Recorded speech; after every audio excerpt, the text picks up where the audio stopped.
صلى الله عليه وسلم صلى الله عليه وسلم صلى الله عليه وسلم صلى الله عليه وسلم صلى الله عليه وسلم صلى الله عليه وسلم صلى الله عليه وسلم صلى الله والصلاة والسلام على خير خلق محمد وعلى آله وصحبه أجمعين وبعد.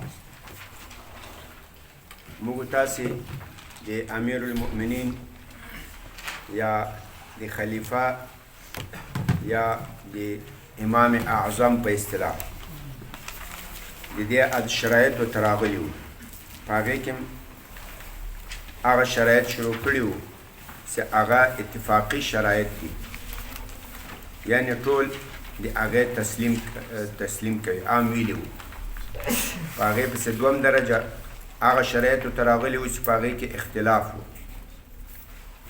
ځینې علما وایي دا شرط د صحت ته او ځینې وایي دا شرط اولویت ته هغه کې یو عدالت ویلو جمهور فقها وایي امیر المؤمنین باید عادل وي او دا شرط صحت ته كعادل إمارة سيدة كنو إمارة ند سيد. أحناف ويسنا دا شرط أولوية كأمير المؤمنين عادل فبها خير خصم أو كعادل نولو نبيايم إمامت سيكيجي وخلاف الأولا كاربي دويم ميلو سياغا اجتهاد دا. جمهور وي امیر المؤمنین دا باید مجتهد وي او دا شرط صحت ده که امیر المؤمنین مجتهد و نو د دې امارت صحیح ده او که مجتهد نه و د دې امارت صحیح نه ده. احناف بیا هماغسې وایي چې نه دا شرط اولویت ده که امیر المؤمنین مجتهد و دا ډېره ښه خبره ده هغه مشکل مسایل چې په امارت کې پې کېږي په هغې کې به د اجتهاد کوي نو دا شرط اولویت ده او کامیر المؤمنین غیر مجتهد بیا هم امارت صحیح ده خو یو خلاف الاولا کار سوی دی به نور مجتهدین په خوا کې له ځان سره کېنوي هغو په اجتهاد به فیصلې کوي دا خلاص دا مخکنی سبب. نن یو دریم شرط ته چې هغه مختلف فیه ده هغه بیا په خپله ډېر تفصیل لري. په امیر المؤمنین کې شرط سلامت الاعضاء چې د اعضاء به جوړ وي لاس پښې سترګې غوږونه دا اعضاء به برحال وي. په دې کې هم تفصیل ده. علامه الماوردي هغه یو عالم ده الاحکام السلطانیه یو کتاب لیکلی ده د خلافت و امارت په دې تفصیل کې ښایسته کتاب لیکلی نو هغه وایي سلامت الاعضاء دا په څلور قسمه ده څلور قسمو ته تقسیمیږي. اول قسم وایي هغه اعضا دي چې که د هغو اعضاو سلامتیا نه وي دا نه مانع د صحت د امامت دی او نه مانع د استدامت د دوام د امامت دی. دا یو قسم د صحت د امامت نه دی دا مطلب یعنی که دغه نقصان په یو امیر کې وي دا ابتداءً د بیعت د انعقاد د امیر ټاکلو معنی نه ده او د استدامت د دوام معنی نه ده. د دې مطلب دا که څوک له یو جوړ روغ امیر سره بیعت وکړي او بیا وروسته په امیر کې دغه نقصانات راسي دا د د امارت د دوام معنی نه ده. دا اول قسم اعضا. اول قسم نقصان د اعضا و دا هغه قسم ده چې نه ابتداءً د صحت الامارت معنی ده نه انتهاءً د دوام د امارت معنی ده د دوام د امارت معنی ده. دا کوم قسم نقصان د اعضا و ده دا هغه قسم نقصان د اعضا و ده چې د دې عدم یعنی که دا نقصان د اعضا وراسي دا نه د عملی کارروایی معنی وي او نه د رأی د فکر معنی وي او نه د ظاهري صورت ور خرابوي هیڅ نقصان هم نه پکې راولي.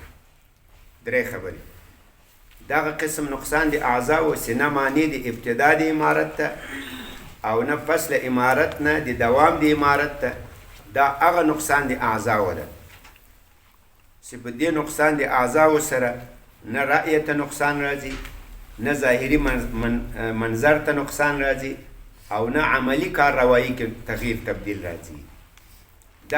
دا یو قسم سلامت الاعضاء شو. دا کوي که نه امارت هم صحیح ده، دوام هم صحیح ده. د دې مثال څنګه ده؟ د دې مثال لکه مثال مجبوب یا عنین یا خسی. خسی دې ته وایي چې خصیتین نه وي. مجبوب دې ته وایي چې دا ثلاثي مجرد دی ټول جنې ایستلي، او عنین دې ته وایي چې ثلاثي مجرد دا آلت تناسلي او په شمول د خصیتینو ادي هګیو دا فعال وي خو نقصان پکې وي. قادر بالجماع نه یا قادر په جماع د ابکارو نه داسې چل شو. دغه اوس داسې نقصان ده که دا مجبوب وي که عنین وي او که خسی وي، دا نه معنی د تدبیر ګرځېږي، په عقلي فکر کې څه فرق نه راځي. نه معنی د عملی کارروایی ګرځي، په عملی کارروایی کې کوم نقصان نه راځي، او نه معنی د شین په ظاهري صورت کې کوم تغییر تبدیل نه راځي. سړی نه پیږي، هېڅ تغییر و تبدیل نه راځي. دغه قسم عیب نه معنی د ابتدا د امارت ته، له داسې امیر سره بیعت هم صحیح ده، او که بیعت ورسره په روغ جوړ حالت کې سوی وروسته دا نقصان راسي، د دوام د امارت معنی هم نه ده، له امارت نه راوځي. په دې باندې دلیل داسې پیش کړی ده، تاسې ورته ګورئ. وایي الله تعالی د یحیی علیه السلام صفت کوي وسیدا وحصورا ونبیا من الصالحین. یحیی علیه السلام سید و سردار و د خپل قوم مشر و حصورا حصور و نبیا نبی من الصالحین له جملې د نیکانو. سید سردار ته وایي، نبی له جملې د نیکانو. حصور څه مطلب؟ حصور کې دوه تفسیره کړي. یو تفسیری کړی الحصور العنین، هغو چاته وایي چې هغه قادر بالجماع نه وي، حالت تناسلی او نور هر څه فعال وي موجود وي، خو کمزوري وي، دی قادر بالجماع نه وي. دا یو تفسیر. بل تفسیر دا کړی وایي چې دی من لم یکن له ذکر یغشا به النساء، وایي چې دی دغه سامان دا حیولا نه لري چې دی په هغې باندې له بیبیانو سره یو ځای سي. او کانه کنواتې یا سامان لري خو هغه لکه وړکۍ خسته که داسې وي، داسې سړي ته وایي حصور وایي. نو په هر تقدیر که اول تفسیر کوي که دوم تفسیر کوي دا یو نقصان ده. خو دا وایي مانع د نبوت نسو، چې مانع د نبوت نسو د امارت خو بطریق او لا مانع نه ده. دا اول قسم عیب سو. اول قسم عیب هغه ده چې نه معنی د تدبیر وي، نه معنی د عملی کارروایی وي، یعنی پورته کېدل ګرځېدل د دې معنی هم نه وي، او نه ظاهري شین ظاهري بدرنګي هم نه راولي. دا نه د ابتدا د امارت معنی ده، نه د دوام د امارت. دا یو قسم. دویم ما یمنع من عقد الامامته، هغه چې هغه معنی ده د انعقاد د امامت ابتداءً، یعنی که دا عیب ابتداءً راغلی و بیعت به نه ورسره کوو ځکه عیب ده، او که اول جوړ روغ وروسته دا عیب پکې راغی بیعت ورسره وسو بیا دا عیب راغی، معنی د استدامت د دوام هم ده. بیا به له امارت چې عزل کوو، بیا به له امارت شي. دوم قسم داسې عیب ده. هغه اول قسم خو نه د ابتدا بیعت معنی و نه د دوام، دا د ابتدا معنی هم ده، د دوام معنی هم ده. دا کوم قسم ده؟ دا هغه عیب ده چې هغه مانع وي د عملي کارروایی، عملا دی بیا کارروایی نشي کولی. لکه مثال دواړه سترګې ړندې سوې، دواړه لاسونه یې پرې سول، دواړه پښې یې پرې سولې، دواړه سترګې ړندې سوې، عملي کارروایی پاته سي. خپل اودس نسي کولی، خپله جومات ته نسي تلی، نو دی به د نور رعیت څه غم وکړي. یا دواړه لاسونه یې پرېسول، خپله یو شی خپل خوراک نسي کولی، خپل څښاک نسي کولی، حتی خپله استنجا نسي کولی، نو دی به د رعیت څه په اصلاح خدمت وکړي، د رعیت به څه غم وکړي. دواړه پښې یې پرېسولې، نو هغه خپل اوداسه لمانځه ته نسي تلای، نو د خلکو به څه غم وکړي. نو دا قسم عیب چې هغه د عملي کارروایي مطلقا معنی وي، نو فلا تصح الامامة فی عقد ولا استدامة. داسې امیر سره نه ابتداء بیعت صحیح ده، او که دا عیب پکې و او کاول روغ جوړ و او وروسته دا عیب راغی، دوام د امارت بیا نه ده صحیح، استدامت بیا نه کېږي. دا دویم قسم سو. دریم دغه دوه خو اتفاقي وو. هغه اول قسم عیب هغه نه د بیعت معنی و نه د دوام. دویم قسم د بیعت معنی و د دوام معنی. دریم دا دوه دا موږ ټول څلور قسمه کړي وو، ماوردي صاحب څلور قسمه کړي وو. دا دوه وروستنو کې اختلاف ده. دریم ما یمنع من عقد الامامه، هغه سې د عقد الامامت ابتداء معنی ده، که ابتداء داسې عیب و بیعت به نور سره کوو. واختلف فی منعه من استدامتها، او په دوام الخلافت کې په دې کې به اختلاف راغلی. ځینې وایي که دا عیب وروسته راغی اول روغ جوړو، دا بیا معنی د دوام ده. ځینې وایي نه، معنی د دوام نه ده. د ابتداء البیعت معنی ده اتفاقا، په دوام د امارت کې بیا اختلاف ده. ځینې وایي معنی ده او ځینې وایي معنی نه ده. کانه دې ما په خبر باندې پیغو. ښه، دا کوم قسم ده؟ دا هغه عیوب دي چې په دې سره بعضې اعمال ختم سي، کلا عمل نه ختم، بعضې اعمال ختم سي. لکه مثلا په دواړو لاسو کې یو لاس پریسي، په دې سره لاس کوم کارونه کوي چې هغه بد شته، نیولل دي، نیولل ختم سو، خو بالکلیه نه دي ختم سوي. په نقصان خو پکې راغی چې دواړه لاسونه لري، ښه کار کولی سي، او که یو لاس لري چې دواړه لري، یو څه نقصان راغی. یا لکه مثلا یوه پښه یې پرې سوه، په دې کې هغه د پښو چې کوم عمل ده چې مشه ده تلل دي، په هغې کې نقصان راغی. تلل کولی سي، خو داسې نسي کولی لکه هغه د دواړو پښو وال چې کوي، نو بعض عمل کې انقطاع راغله. نو دا ابتداءً معنی ده بالاتفاق. ابتداءً به داسې امیر نه ټاکو، خو کم داسې امیر وټاکل چې هغه روغ جوړ و، بیا وروسته یې لاس پرېسو، پښه یې پرېسوه، د دوام الامارت معنی ده که نه ده؟ ځینې وایي نه ده، ځینې وایي ده. دا خلاص. څلورم قسم هغه مختلف فیه ده، خو اختلاف دا د دریم قسم بالعکس ده. هلته خو دا عیب د ابتدا د بیعت معنی و بالاتفاق، په دوام کې اختلاف و، ځینې ویل معنی ده، ځینې ویل نه ده. په دې څلورم قسم کې بالعکس ده، د دوام د امامت معنی ده بالاتفاق، او په منع کې ابتداءً چې باید ورسره کوي. دلته معنی ده که نه ده؟ په دې کې اختلاف ده، په دې کې اختلاف. وهو دا کوم قسم نه عیبونه دي؟ ما شانه وقبح، هغه ده چې په هغو سره امیر بدرنګی سي، بد ښکاري، وقبح او منظر قبیح سي، ولم يؤثر في عمل ولا في نهزة، و د ده په عملي کارروایي، په پورته کېدلو، کېنستلو او په تدبیر کې هېڅ تغییر نه راولي، په تدبیر کې کوم تغییر نه راولي. هغه دا لکه څنګه، لکه مثال پوزه یې پرېسي.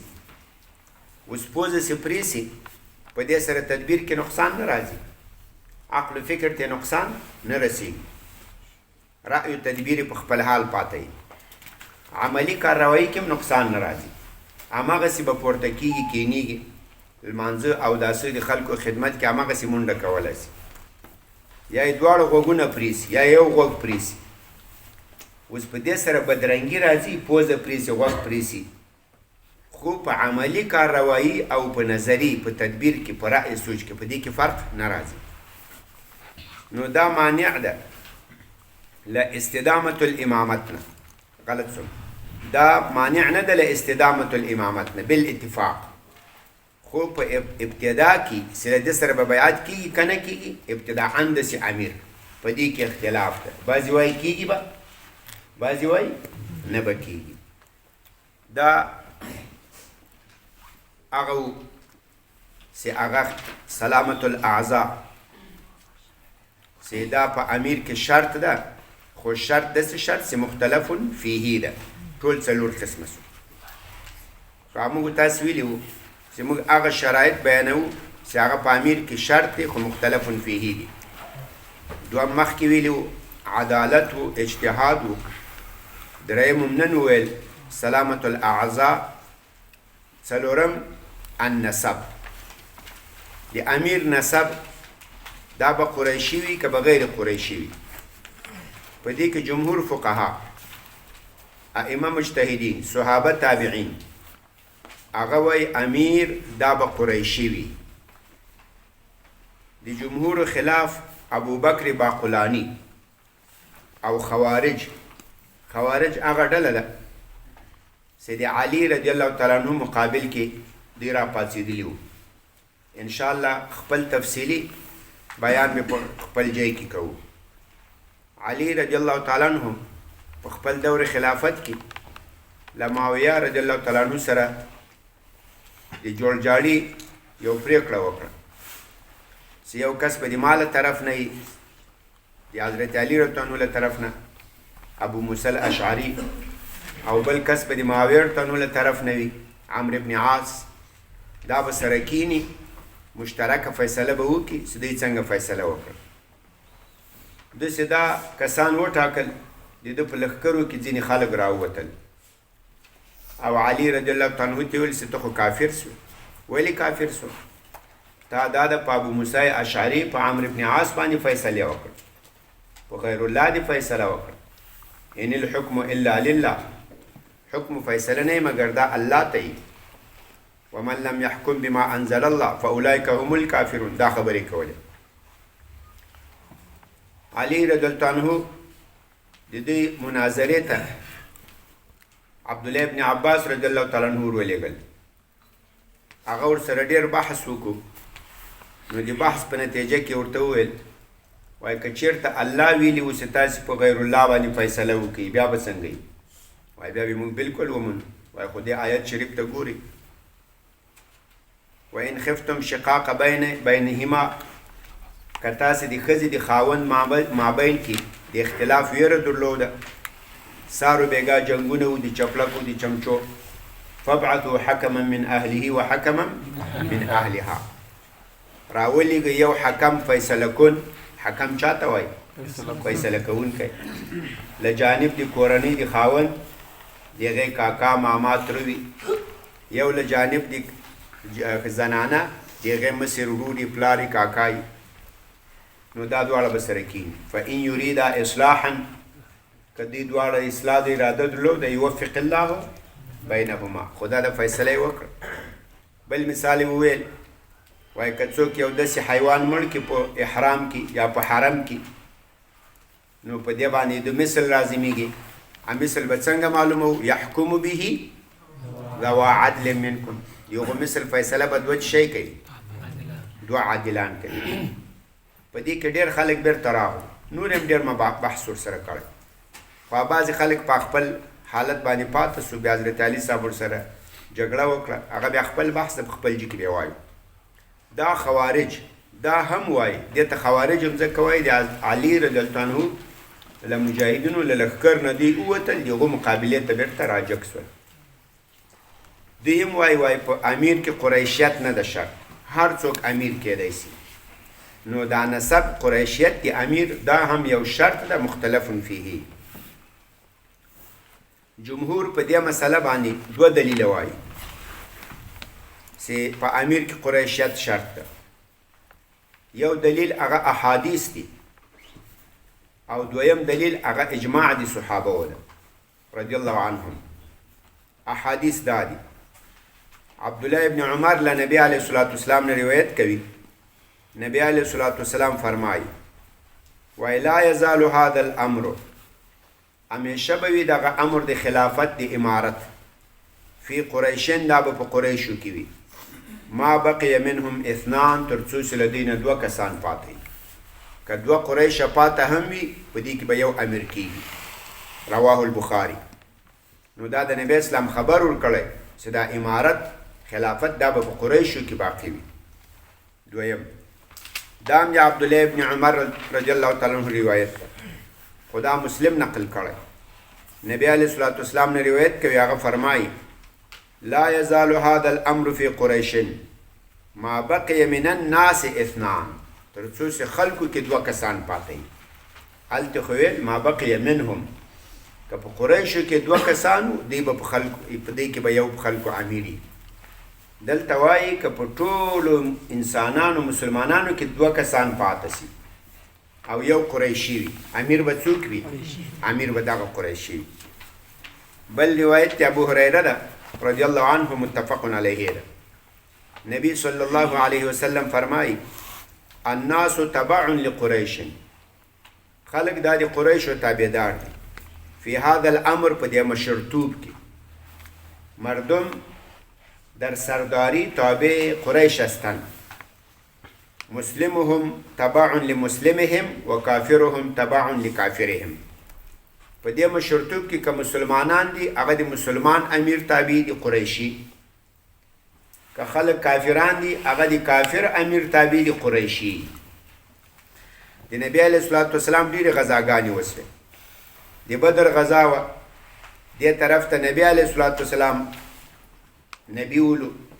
امیر و مشر و قریشي و د مشرکانو له طرف نه ابو جهل عمرو بن هشام هغه مشر و هغه هم شی و قریشي و د احد غزوه وسوه دې خواته نبی علیه الصلاة والسلام او د کافرانو له طرف نه ابو سفیان و په هغه وخت کې قریشي و وروسته بیا ایمان راوړی رضی الله عنه د احزاب غزا وسوه دې خواته نبی علیه الصلاة والسلام دې خواته ابو سفیان ټول همداسې نو معلومه ده مشرتوب دا به د چای د قریش وي که دې خواته و که ای خواته و متفق علیه جابر رضی الله تعالی عنه هم دا حدیث نقل ده هغه وایي نبی علیه الصلاة والسلام فرمایلی الناس تبع لقریش خلق دا د قریشو تابع دي تبعون جمع د تابع ده لکه خدم جمع د خادم ده فی الخیر والشر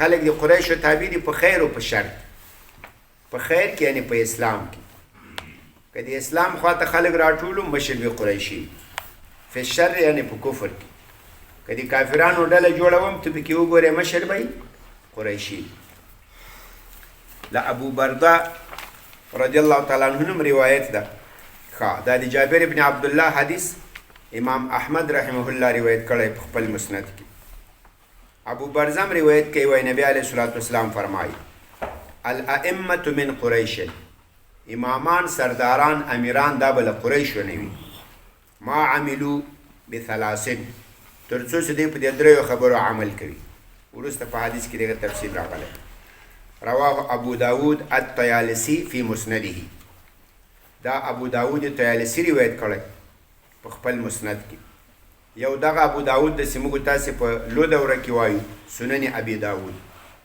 دا سجستانی ده او یو دا ابو داود د الطیالسی دا مسند لري او دغه ابو داود دا سنن لري او دغه ابو داود طیالسی دا د دغه ابو داود سجستانی استاد ده یعنی لدنه په رتبه کې مشر ده په عمر په لحاظ دا اول دلیل سو د جمهور چې په امیر کې قریشیت شرط ده چې هغه مختلف ګڼ احادیث متفق علیه رواه البخاری رواه مسلم رواه احمد رواه ابو داود الطیالسی داسې احادیث دویم دلیل اجماع ده اجماع داسې ده کله چې نبی صلی الله علیه وسلم وفات شو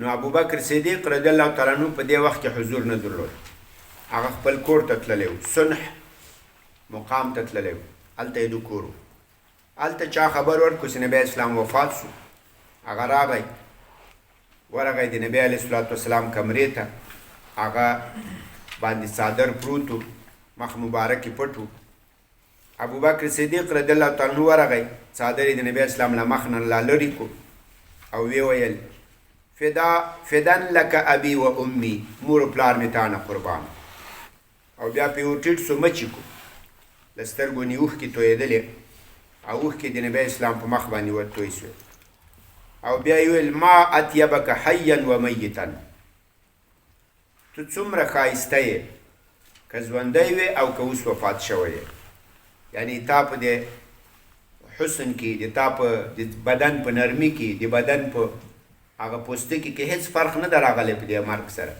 په دې وفات سره بیا راووتل او خلکو ته اعلان وکړو چې نبی علیه الصلاة والسلام وفات سو ورب الکعبة ما د بیت الله په رب باندې قسم وي یعنی دې کې شک مه کوئ ځکه هغه حضرت عمر صاحب توره رایستلې وه وایي څوک به داسې نه وایي چې نبی اسلام وفات سو هغه د موسی علیه السلام په شان تور ته تللی الله حضور ته تللی هلته خبرې کوي او بیرته به راځي دا څوک چې وایي چې محمد وفات سوی صلی الله علیه وسلم د هغو به سرونه پرېږي ابوبکر ورته ویل دا خبره مه کوه هغه وفات سوی نو له دې نه وروسته د نبی اسلام کفن دفن هر څه پاته و نو ابو عبیده ابن جراح ورته راغی ابوبکر عمر رضی الله تعالی عنهما ته وویل چې انصار په سقیفه بني ساعده کې راټول سوي امیر ټاکي راځئ هلته ورسو نو درې سره روان سو په لاره کې عمر رضی الله تعالی عنه وایي ما په زړه کې یو ډېره ښه خبره جوړه کړې وه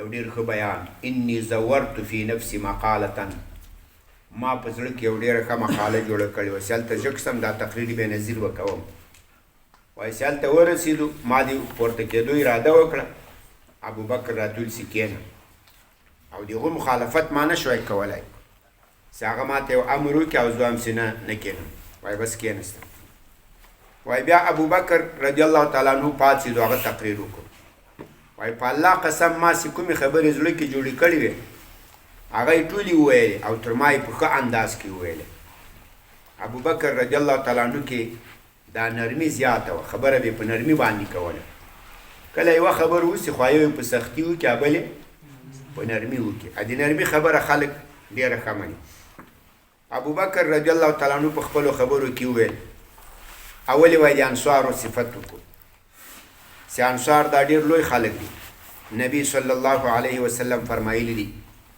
وایي لو سلک الناس وادیا وسلکت الانصار وادیا وایي که خلک ټول په یو دره روان سي په یو ناوه په یو خور مردم اگه به یک دره روان شوه و انصار به دره دیگه سلکت وادی الانصار زه به روان سم د انصارو په دره باندې د انصارو په طرف باندې نبی اسلام انصارو سره ډېر محبت و مکه چې فتح سوه نبی اسلام مکه کې پاته نه شو بېرته راغی مدینې منورې ته له انصارو سره پاته سو نو داسې د انصارو ډېر فضایل بیان کړل بیا یې د انصارو مصر ته خطاب وکړو چې هغه سعد ابن عباده و هغو ته ویل ای سعد ابن عباده ګوره ته ناست وې زه به د نبی اسلام یو حدیث وایم په هغو مجلس کې تم ناست وې زم ناست وم وایي اوس به زه حدیث درته وایم نبی علیه الصلاة والسلام وفرمیل قریش ولات هذا الامر قریش چې دي ولاتو دا خاوندان د دغې خبرې دي